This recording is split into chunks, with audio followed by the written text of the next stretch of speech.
Itaas, inaayat, Jesus ang ngalan ko banal. Ikaw lamang ang dahilan ng bago kong buhay. Wala lang ang katulad mo, mukha mo'y hahanapin ko. Ang buhay kong ito'y alay sa'yo. Itaas, inaayat, Jesus ang ngalan ko banal. Ikaw lamang ang dahilan ng bago kong buhay. Wala nang ang katulad mo, mukha mo'y hahanapin ko. Ang buhay kong ito'y alay sa'yo. Itaas, inaayat, Jesus ang ngalan ko banal. Ikaw lamang ang dahilan ng bago kong buhay. Wala nang katulad mo, mukha mo'y hahanapin mo. Ang buhay kong ito'y alay sa'yo.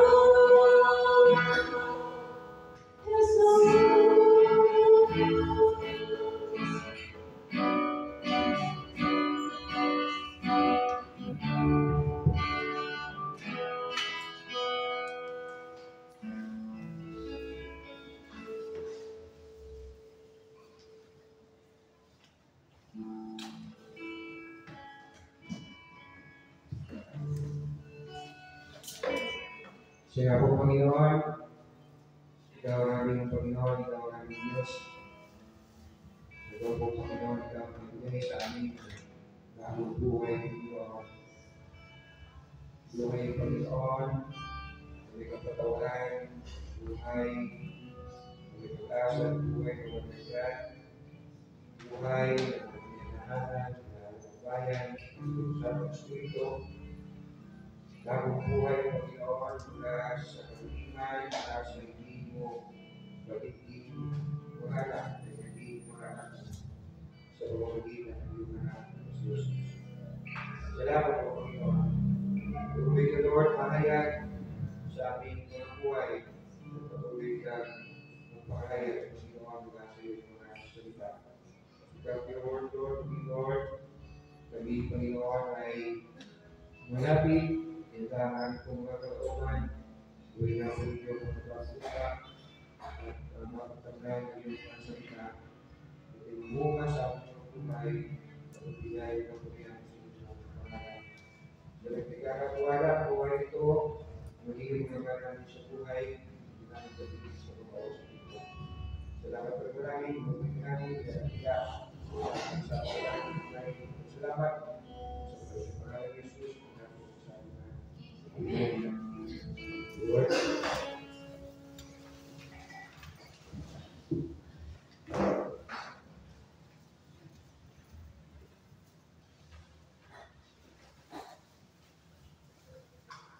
Siguro kailangan salita ng Panginoon mula sa Juan,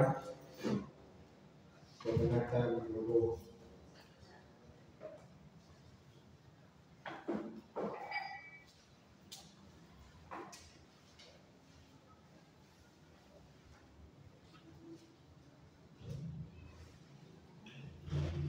Sa Juan, Kabanata 2, mga talata ay 1-11. John chapter 8, 1-11. Si Jesus naman ay pumunta sa bundok ng mga Olibo. Kinabukasan maakupay, nagbalik na siya sa templo. Lumapit sa kanya lahat ng mga tao. Umupo siya at nagsimulang magturo. Dumating noon ang mga tagapagturo ng utusan at mga Pariseo na may dalang isang babae na huli sa pangangalan niya. Iniharap nila ito sa karamihan at sinabi ni Jesus, Guro, ang babae ito'y nahuli sa aktong pangangalan niya. Ayon sa kautusan ni Moises, dapat patuhin hanggang sa mamatay ang mga magulang niya. Ano naman ang masasabi ninyo? Dinulong nila ito upang subukin siya at nang may malikaratan sila laban sa kanya. Ngunit lumuhod lamang si Jesus at tumulat sa lupa sa pamamagitan ng daliri. Patuloy sila sa pagtatanong, kaya tumayo si Jesus at nagsalita, "Sino man sa inyo na walang kasalanan kung siyang maunang pumunta sa kanya?" At muli siyang binuko at sumulat sa lupa. Nang marinig nila yun, sila'y isa-isang umalis. Simula sa pinakamatanda, iniwan nila ang babae at tayo sa harap ni Jesus. Tumayo si Jesus at tinanong ang babae, "Nasaan sila? Wala na bang umato sa iyo?" "Wala po ito," sa unang babae. Sinabi ni Jesus, "Hindi rin kita hahatulan. Umuwi ka na at mula ngayon ay huwag kang gumawa ng kasalanan." Pagkat po, pagkala, ganyan po salita sa ating pong pamilya. Kaya nabigyan ko po ng pamagandang mensahe ito, sino man sa inyo na walang kasalanan, sino man sa inyo na walang kasalanan. Pinasa natin, kaya diba sa John chapter 8, ako nga dati, kung makakala ko talaga na ito ay si Mary na mas kilala ng Magdalena. Pero wala akong linaw, sinasabi ang talaga kasulatan kung ang babae na ito na huli ng pangaraw niya was Mary the Magdalene. Kaya marami siguro sinapwede sa kanyang kantang babae ng magpapagamit pa ng Magdalena. Bagamat yun at ususyo kung yung binubukit kanyang Magdalena sa kanyang kanta ay yung babae nito sa John chapter 8. At yes, itong kaganapan ito ay ginagamit din na gamit ground. No? At nasabi na we should not judge, we should not condemn others dahil sa pagkaw, lalo sa John chapter 8, na hindi naman pinarusahan, hindi naman pinondem yung babae na huli sa akto ng pangangalunya. So, ganun din daw dapat tayo, lalo na daw sa mga tao may choose sa kanilang gender, kanilang sexual orientation or preference. At yes, yung mga nagmamahalan na pareho ang kasalihan. Sa Amerika, halimbawa, abortion is right. Hindi na tama kung sabihan sila na sila ay moderate o saklawan ng kanilang karapatan to abort or not to abort the baby. Isa po ito sa kinagayat ng marami pong mga estudyante sa mga state campuses ng Amerika, saan po ay si Charlie Kirk, kaya pupunta sa mga lugar rito. Ang sinasabi rin na tinutulong ni Lord, parang sinasabi, hindi argument, na dapat hindi natin usgahan, ang taong ganito, kasi si Jesus na kaibigan. In a way to say, na si Lord ay tinutulong niya rin yung babae na huli sa akto ng pangalan niya. Pero hindi po si Lord, kasi amen. Kung pag-practice kayo, hindi natin na Saturday, we talk about David. The second Samuel chapter 12 is akin na yung first 4 verses. So, the story, or I don't know, baka ito yung issue ko sa tomorrow sa live salita panalangin. At yes, this is very common. I can see this maging sa social media. Sige, sino ka para mag-correct? Perfect ka na ba? So you see, dito sa John chapter 8, walang bumato kahit isa. Dahil walang perfect. Well, yes, wala talagang perfect, kaya walang bumato kahit isa. Pero, meron perfect na naroon, si Jesus Christ. At yes, hindi niya binato ng babae. Pero hindi may ito sa yung babae ay walang kasalanan. Dahil spirit, no? Hindi niya binato ang babae ito, pero hindi niya sinabi, hindi siya to say na sa babae is not guilty, wala siyang kasalanan, kundi yes, siya po ay hinatulan ng Lord. Kung sinabi ng Lord sa kanya na hindi kita parusahan, mayo ka at huwag na magkasala. In other words, nagkasala ka, may kasalanan ka. Kung hindi kita paparusahan, go home at huwag na gawin ang kasalanan yun. Hindi sinabi ni Lord na hindi kita hatulan, umuwi ka na ngayon, at just go on with your life. Hindi sinabi ni Lord sa kanya na umuwi ka na, at mula ngayon, so okay lang, don't worry, don't be bothered. Go live the same way. I love you as you are. Hindi ko kaya sabi ni Lord. Kung sabi niya ngayon sa verse 11, hindi kita hatulan, umuwi ka na at mula ngayon ay huwag ka nang gumawa ng kasalanan.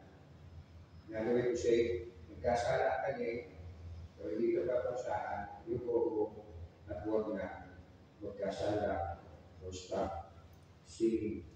At binibay sa tatlong punto sa aking pong binasa ng John chapter 8, una ang mga nagdala sa babae sa Panginoong Jesus. Simula verse 3 to 6, nagdala ko sa mga babae na huli sa pangalo niya, ay nakapagpuro ko ng kautusan, mga Pariseo, isang religious people, member of the judicial body, o mga musgado, nakakaalam na wala patuloy sa babae na huli sa pangalo niya. Sabi nga po sa verse 4, nahuli sa aktong pangalan niya. Hindi natin alam kung paano nila nahuli sa akto, pero sabi ko ay nahuli sa akto ng pangalan niya, probably talagang nahuli na ito sa akto na gumawa ng pangalan niya. And they brought the woman sa Panginoon at sa harap ng maraming tao. Sabi ko ng verse 2, umabis kanya lahat ng mga tao at para natunggan ng kamatayan. Ang tanong, tama ba yung kanilang ginawa? Ito pong mga nagdala sa babae sa Panginoon. Pero una po, dapat ang dinala nila ay hindi lang yung babae, kundi yung partner ng babae. Na gumawa po ng pangangalo niya. So, hindi naman po pwede gumawa ng pangangalo niya ay isang tao lang. So, nangyayari yung pangangalo niya sa pagitan ng dalawa. Sa Leviticus chapter 20, ito mababasa natin. Leviticus chapter 20, simula verse 10 to 16. Ang lalaking mangangalo niya sa asawa na iba ay dapat patayin, gayon din ang babae. Pero sa pagkakataon ito, babae ang dinala sa chapter 8. Inilalagay sa kahihiyan doon sa dating isang lalaki at kanyang sariling ama kung siya nang ipagtalik sa ibang asawa nito, siya at ang babae dapat patayin. Ang lalaki na ipagtalik sa kanyang namuga ay nagkasala at pareho sila dapat patayin. Ang lalaki na ipagtalik sa kapwa lalaki gumagawa ng kalugatungan sa gawain at pareho sila dapat patayin. Sulit na isa sa ila. Verse 14, ang lalaki makipag-asawa sa isang babae at sa ina nito ay kahuman-human silang tatlo ay dapat sumuki upang mawala ang gayong masamahan. Ang lalaki na ipagtalik sa hayop ay dapat patayin, gayon din ang hayop. May Leviticus chapter 20. Ang babae na ipagtalik sa hayop ay dapat patayin, gayon din ang hayop. So yung kanilang ginawa, sabihin na natin, no, selective yung kanilang pag-uusga. Yung babae ang pinala nila. Pangalawa, ang bakit hindi po tama, ayon sa urusan po, dapat ay nariyan po yung mga nagpapatunay na higit sa dalawa. Mga witnesses, nagpapatunay na nagawa ang babae po ang pangalawa niya.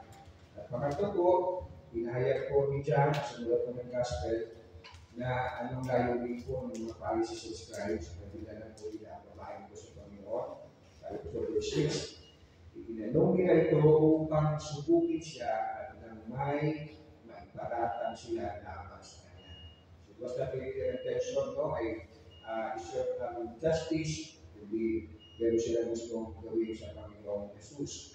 Wala kung ang Panginoong Jesus, no, kanya kung magiging desisyon ay siya ay napuhin, no, ibabahin ko, sige, patuloy natin, hanggang sa siya mamatay, hindi ang Kristo ang rebellion laban sa government ng Roma. Remember, Israel po ay nasa pamilya ng Roma sa pagkakataon ito. And if you will not judge the woman, no, hindi siya sasabihin na, sige, patuloy ninyo, you will be accused of not obeying the law. Na ang sinasabi ng kautusan, the woman, at yung kasama niya should be stoned to death. So, ang kanilang pong intention was not really to serve yung justice, matupad ang kautusan, kundi nais nilang ipahamak ang Panginoon. Hindi lang nila ito minsan ginawa. In Matthew chapter 22, simula verse 15, umalis ang mga Pariseo at nag-usap-usap kung paano nila mahuhuli si Jesus sa kanyang pananalita. Kaya pinapunta nila kay Jesus at ilan sa kanilang mga alagad kasama ng ilang tagasunod ni Herodes. Sinabi ng mga sugo, Guro, nalalaman natin kayo tapat at tinuturo ninyo ng buong katotohanan ng ibig ng Diyos na gawin ng mga tao. Wala kayong tinatangis sa pagpapas ang pagpili ninyo sa mga tao. Kaya rin yung sinasabi sa Panginoong Jesus. Pero ano ang kanilang intensyon? Verse 17, ano po ang palagay ninyo? Naayon ba sa kautusan na magbayad ng buwis sa emperador o hindi? Verse 18, alam ni Jesus ang kanilang masamang layunin kaya sinabi niya, kayong mga kapagkumari, bakit binibitan ninyo ako? Ipakita ninyo sa akin ang isang salaping pangbayad sa buwis. At nakita nga nila ang isang salaping pila, kaninong larawan at pangalan ang nakaukit niya sa Jesus. Sa emperador ko, nila. Sinabi niya sa kanila, kung gayon, ibigay ninyo sa emperador ang para sa kanya at sa Diyos ang para sa Diyos. Mga sila ng malaking ito at sila'y umalis. Binigay po ng Diyos ang utos ng tupong sa Leviticus chapter 20 sa bayan ng Israel. Not for personal purposes, kundi upang ang bayan ng Israel ay hindi gumaya, mahawa sa kasamaan ng Kanaan at ang mga bansa na kapaligid sa Israel. Dahil mga bansa ito, they were practicing idolatry. And kapag meron pong idolatry, meron pong lahat ng uri ng form of sexual immorality. Ibig kong siya sa banal na kasulatan, kapag meron pong mga pagsamba sa mga Diyos-Diyosan, ang kasunod po niya ay lahat ng kasi ng uri ng sexual immorality. No other way, ako ay napaka-religyoso, nagpupunas ako ng proto, pero behind that, I'm doing some sexual immorality. Ako ay nasa high school pala. Yung mga nag-iimbestiga sa Senado at Congress, day after the criminals para panagutin at maisauli yung pera sa bayan o what? Ang sagot ko ay ang good. Next, sabi ng comment, kahit daw one day, kung gustuin daw ng executive branch ng maraming Pangulo, na talagang matukoy kung sino yung mastermind ng that control, kaya ito gawin. I don't know how they will do it, pero sabi niya, bakit hindi kaya gawin? Una-una, nasa kanya lahat ng makinarya. Nasa kanya lahat ng sundalo, police, NBI, that is, funded with confidential fund. Pero, bakit ang tagal? Gano'ng karaming investigasyon mo na narinig natin at ang ginagawa na lang, nagawa ng panibagong issue para matakpan yung mga pangyayari. Ang nangyayari kay Apo sa mga sumulero and everything. So, nakakalungkot talaga yung nangyayari sa ating buong bansa. Tapos sabay pa tayong tatlong pangyayari, may pagyo, may lindol, may pagpupunan ng taal. Mamaya, there's more. Huwag naman ito sana. And because of mga lawang puntos, ang hindi nila. So, nakita ko natin yung mga nagdala, ang ilang layunin ko ay not to serve justice. Pangalawa po, ang hindi nila nga po ay yung babaeng was caught in the act of adultery. And imagine if you were the woman. Sino bang tao na nagkasala na gusto niya siya ay ipilan? Sa liwanag ng araw at makita ng lahat na para matulan. Lahat na tayo kapag tayo nagkakasala, at least one, that gusto na lahat. Pero this woman, imagine yourself, kayo babae, pinampot ka ng mga religious people, ang judicial body ng panahon ngayon, hindi kasama yung kasama ng gumawa ng sabihin natin ng krimen ng pangangalo niya, and then here you are, you're brought sa gitna ng maraming tao. Kaya alam mo, yung ginawa mong kasalanan is punishable by stoning to death. If we can imagine kung gaano takot na takot ang babae nito, I would say, no, talagang frozen siya.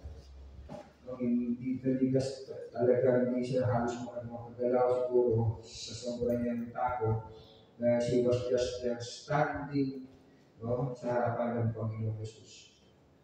Sabi sa atin sa verse 9, hindi siya tumakbo, hindi siya puro kalag, no?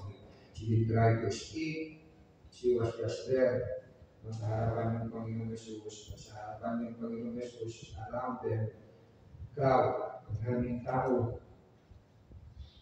At siguro, nung sinabi ng mga Eskriba, ng mga Pariseo, na ayos ang kautusan ni Moses, she has to be stoned to death. Siguro, iba doon ako na kumuha ng bato. At naghihintay ka ng final say o signal ng Panginoong Jesus para batuhin yung babae nito. But she was just there, standing still. Palagay ko, hindi dahil sa taas ng loob, kundi nagpos siya sa takot ng ganyan pong hinaharap. Now, pangatlo pa ulit puntos, ang dinalhan. Obviously, ang dinalhan po ng babae ay ang Panginoong Jesus. Sabi sa verse 1, pumunta siya sa bundok ng Olivo, bakit siya pumunta doon, you can observe sa Bible, na pumunta siya doon to pray. Para personal na makipag-ibig sa Panginoon, sa kanyang sa Diyos Ama. Kaya po, kadalas na tayo po ay very personal meeting with God. Or ating personal meeting with God ay lagi na lang sa corporate worship sa mga people. Do you have your one-on-one with God? Yung panahon ng mga kata-kata tayo, usually busy sa kingdom, walang panahon sa king. Busy sa ministry, walang oras, personal na oras sa Diyos. And then sabi ng verse 2, maagang bumalik sa templo, doon ay nagturo sa maraming tao. Then verse 3 to 6, dumating po itong mga Eskriba at Pariseo, na pinadala itong babae dito, at dinala nila ito towards para sa Panginoong Jesus. And he was asked, hindi na isang beses, hindi pa ulit-ulit, kung anong masasabi niya. And this time, sa verse 7, letter B, tumugon na ang Panginoong Jesus. Sa paulit-ulit nilang tanong, nahuli natin sa pangalan niya. Ayon sa kautusan ni Moses, siya sa stoned to death. Ano masasabi mo? Dinadala mo ng beses, paulit-ulit siya tinanong ng mga tao ito. But finally, sa verse 7, letter B, tumugon ng Panginoong Jesus. Kanya dito doon, at sino man sa inyo na walang kasalanan, siya makulang bumato sa kanya. Then sumulat ulit siya sa lupa. I don't know kung sinulat niya. Yung tayo narinig ng mga interpretasyon, pero I don't know ano po sinulat niya sa lupa. Then sabi sa verse 9, nagmalit nila yun, sila'y isa-isang umalis, simula sa pinakamatanda. Iniwan nila ang babaeng nakatayo sa harap ni Jesus. Dinala nila hanggang sa magsilisan sila na kulang yung babaeng nakatayo sa harap ng Panginoong Jesus. Walang bumato. Si John nga nagsabi, hindi mo kayo patalaga niya kung sino unang umalis. Ang unang mga umalis ay yung mga pinaka-matanda. Di ba, minsan, they used to say that nasa, ikaw anak mag-pray. Kasi konti pa lang kasalanan mo kami pinatanda, marami na. Remember ko si CJ, nagiging po sila sa Patya, sa Lupeo po kami, malaking Patya. At ako ay medyo na malungkot dahil nagiging sila sa malaking Patya. So sabi ko, kumala lang nila, sabi sa akin, pray kayo dyan, pray kayo, pagpili ako ng waterfall pool. Then they pray, then prayer meeting yun, Wednesday, pa kami sa yung pangalan ng church nila, Pastor Eddie. Sa Wood State, yung pangalan ng church, Living Place. And then, meron nakipagkamay sa akin, no? At nakaramdam ako ng paluto. Kaya ito.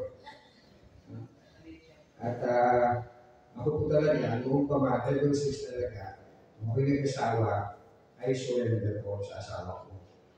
Wala yung nagkalabit sa akin. Oy, surrender ko yan. No? Kahit naman kasi asawa ko, iligawan ko yan ng puro pilitas na bulaklak. Sabi ko, kung makuha ko yan, lahat ibigay ko. So, I surrender ko sa kanya. Pero nung nahawakan ko yun, I was convicted na yan ay prayer ng dalawang mong anak. That's not for bigas, that's for the food na nahihingi ko dalawang anak mo. That time, wala pang muli ko SM ako pala. So, tumakbo ako ito. Wala pa akong matutunan. Wala pa. So, hindi na ba? Pumunta ako ng Bacoor. Bumili ako ng portable phone. So, ayun, inakit ko sa dalawa kong anak. Talagang ang Lord ay sumasagot sa panalangin. Ito, huwag ako napunta doon.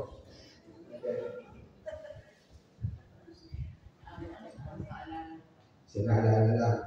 So, again, sa first time, ang marinig nila yun, sila isa-isa umalis, mula sa pinakamatanda, iniwan nila ang babae na katayo sa harap ni Jesus. Walang bumato. Again, inuwi dyan kung sino ang unang makabumato. Ang umalis, ang mga pinakamatanda. Kung makatulak nila doon, siguro dahil malata pa sila listing of prayer nila, ay umabot sa Lord. Ano po ginawa ng Panginoong Jesus? Again, yung babae, she was just frozen to, no? Tayo lang siya doon, stand still. Ayun o, siguro, kung sa oras na siya doon nakatayo, imagine wala nang kinuha siya where she was caught from the up. Sabi ng verse 10, tumayo si Jesus, at tinanong siya, nasaan sila? Wala na bang umatol sa iyo? Verse 11, this time, nakapagsalita na yung babae, wala po Ginoo sagot ng babae. Ito po sabi ni Lord, sinabi ni Jesus, hindi kita hahatulan. Umuwi ka na at mula ngayon ay huwag nang gumawa ng kasalanan. So, hindi sinabi ni Jesus, wala ka lang kasalanan kaya uwi ka na.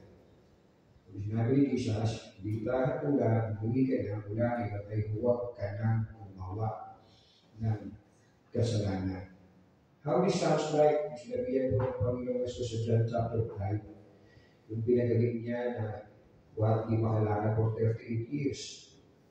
Sa John chapter 5 verse 14, nakita sila sa templo, sabi niya sa kanya, pagkatapos nito, John chapter 5:14, pagkatapos nito, nakita niya sa loob ng templo ang lalaki at sinabihan nito, magaling ka na ngayon, huwag ka nang gumawa ng kasalanan, at baka masahol pa riyan ang mangyayari sa iyo.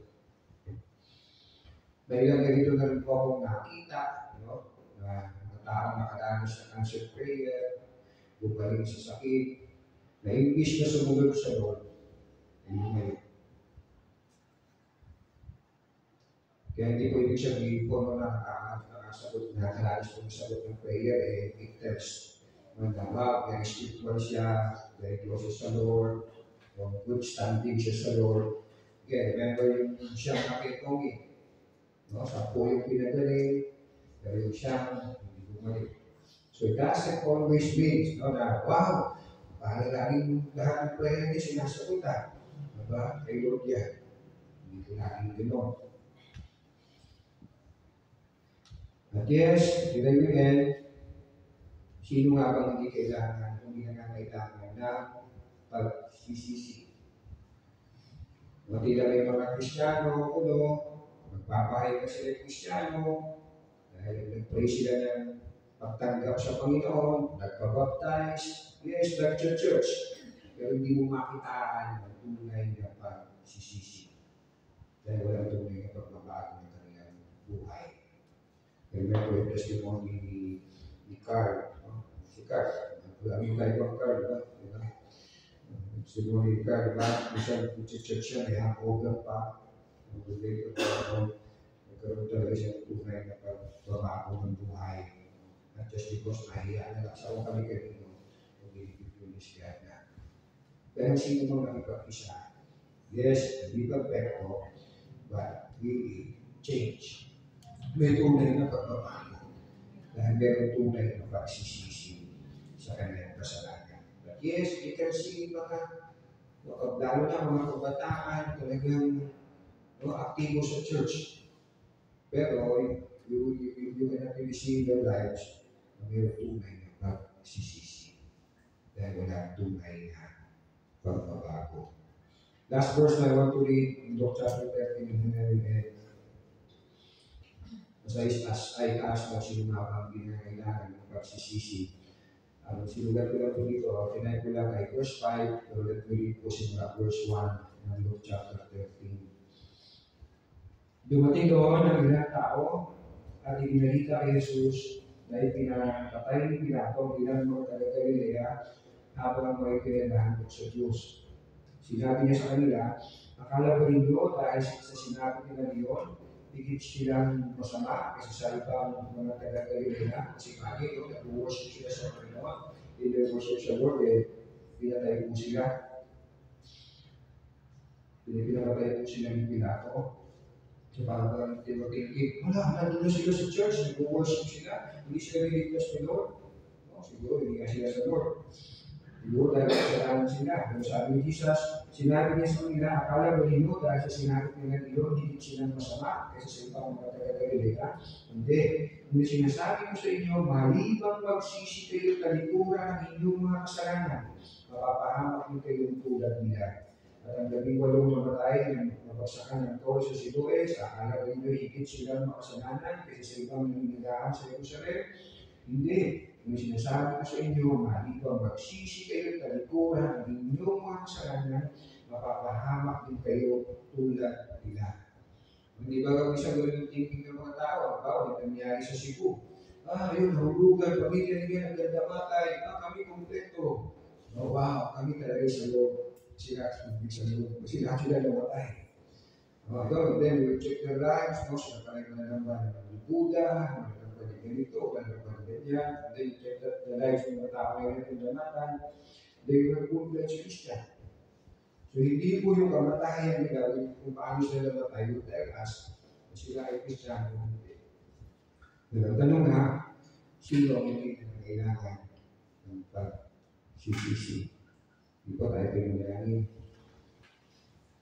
Panginoon, marami pong salamat Lord sa inyong mga salita. At salamat Panginoon na kayo ay Diyos na banal. Kaya hindi kayo o Diyos na lulubog sa luwang masama. At hindi kayo naman ninyo iwawalang bahala ang kasamaan ng tao Panginoon. Hindi nyo nga Panginoon na bahala Panginoon. Dahil kayo ay Diyos na katarungan. At salamat Lord, ay hindi na kayo Diyos ng katarungan, kayo ay Diyos na mahabagin Panginoon. At kami nga Panginoon ay kinahabagan ninyo, na ninatulong yung anak ni Jesus upang siya ang magpapagod ng kaparusahan para sa aming Panginoon at kami ay mapawalang sala Panginoon to ahim Panginoon. At bigyan kami ng mga tawad Panginoon sa mga pagkakataon Panginoon.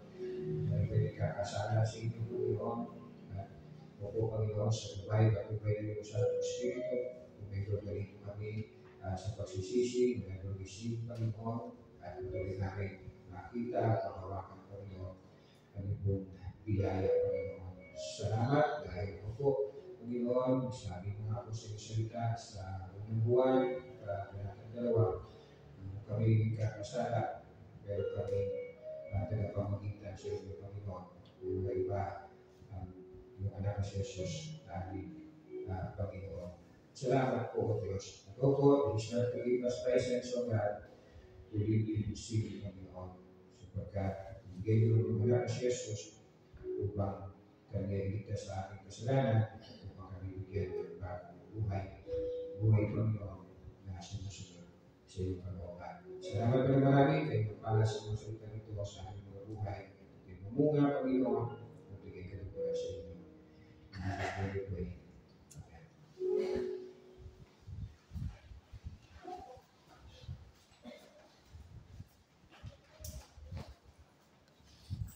Salamat po, Pastor, sa pagbahagi ng salita ng Panginoon.